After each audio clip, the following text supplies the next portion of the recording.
ગુજરાતમાં સ્થાનિક સ્વરાજ્યની ચૂંટણીનું રણશીંગું ફૂંકાઈ ચૂક્યું છે। રાજ્યની જૂનાગઢ મહાનગરપાલિકા અને 66 નગરપાલિકાઓમાં ચૂંટણીની જાહેરાત કરવામાં આવી ગઈ છે, જેમાં 16મી ફેબ્રુઆરીએ મતદાન અને 18મી ફેબ્રુઆરીએ મતગણતરી હાથ ધરવામાં આવનાર છે।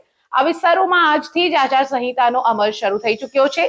મનપા અને નગરપાલિકાની સામાન્ય ચૂંટણીની સાથે જ કઠલાલ, કપડવંજ અને ગાંધીનગર તાલુકા પંચાયતની સામાન્ય ચૂંટણી યોજાશે, જ્યારે બોટાદ અને વાંકાનેર નગરપાલિકાની મધ્ય સત્ર ચૂંટણીની જાહેરાત કરવામાં આવી છે। જો કે ખેડા જિલ્લા પંચાયત અને રાજ્યની કેટલીક નગરપાલિકા તથા તાલુકા પંચાયત કે જ્યાં વહીવટદારથી શાસન ચાલે છે, ત્યાં ચૂંટણી જાહેર ન થતા વિધાનસભાના વિરોધ પક્ષના નેતા અમિત ચાવડાએ સરકાર પર અનેક સવાલો કર્યા છે।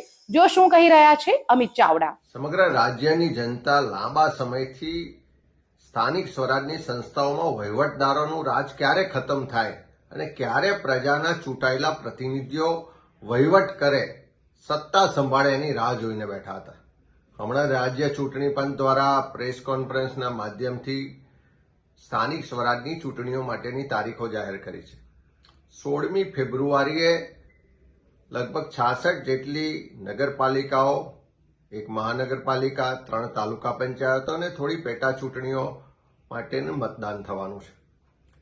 લોકોને આશા હતી કે છેલ્લા 2 વર્ષથી ગુજરાતમાં વહીવટદારોનું શાસન ચાલે છે।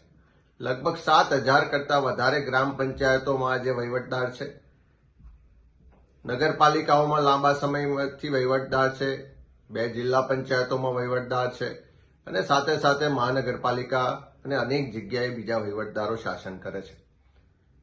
લાંબા સમયની રાહ જોયા પછી પણ આજે રાજ્ય ચૂંટણી પંચ તરફથી જે જાહેરાત કરવામાં આવી ખરેખર નિરાશાજનક છે।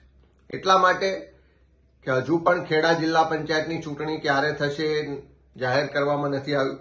હજુ પણ કેટલીક નગરપાલિકા જેમ કે બોરસદ હોય, સોજિત્રા હોય કે અન્ય નગરપાલિકાઓમાં પણ આજે વહીવટદાર છે, ત્યાં ક્યારે ચૂંટણીઓ થશે એની કોઈ તારીખો જાહેર કરવામાં નથી આવી।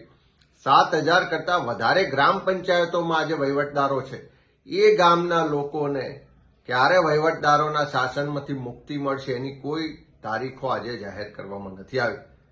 ત્યારે ઓબીસીની અનામતના નામે, ઝવેરી કમિશનના નામે ખૂબ લાંબો સમય સરકારે એનો લાભ લઈ અને એની આડમાં વહીવટદારોના માધ્યમથી શાસન ચલાવ્યું।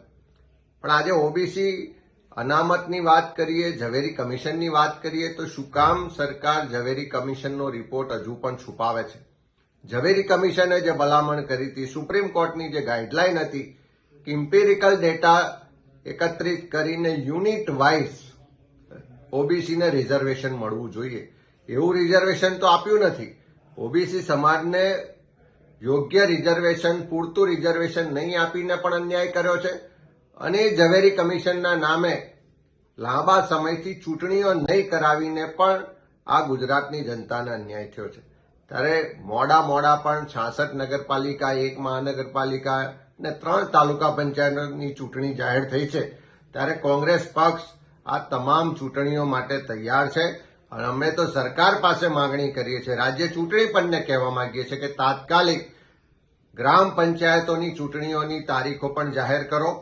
જે જિલ્લા પંચાયત ને જે અન્ય નગરપાલિકાઓ બાકી છે એની પણ ચૂંટણીની તારીખો તાત્કાલિક જાહેર કરો અને ગુજરાતની જનતાને આ વહીવટદારોના શાસનમાંથી મુક્તિ અપાવો।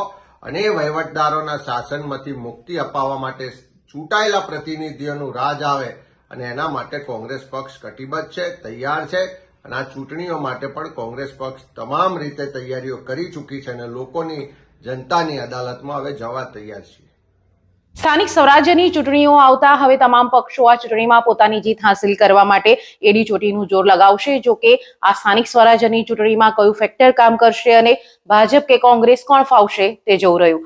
આપને અમારો આ અહેવાલ કેવો લાગ્યો તે અવશ્ય કમેન્ટ્સ કરીને જણાવશો અને અમારી ચેનલ બોલ ગુજરાતને લાઇક, શેર અને સબસ્ક્રાઇબ કરવાનું ભૂલશો નહીં।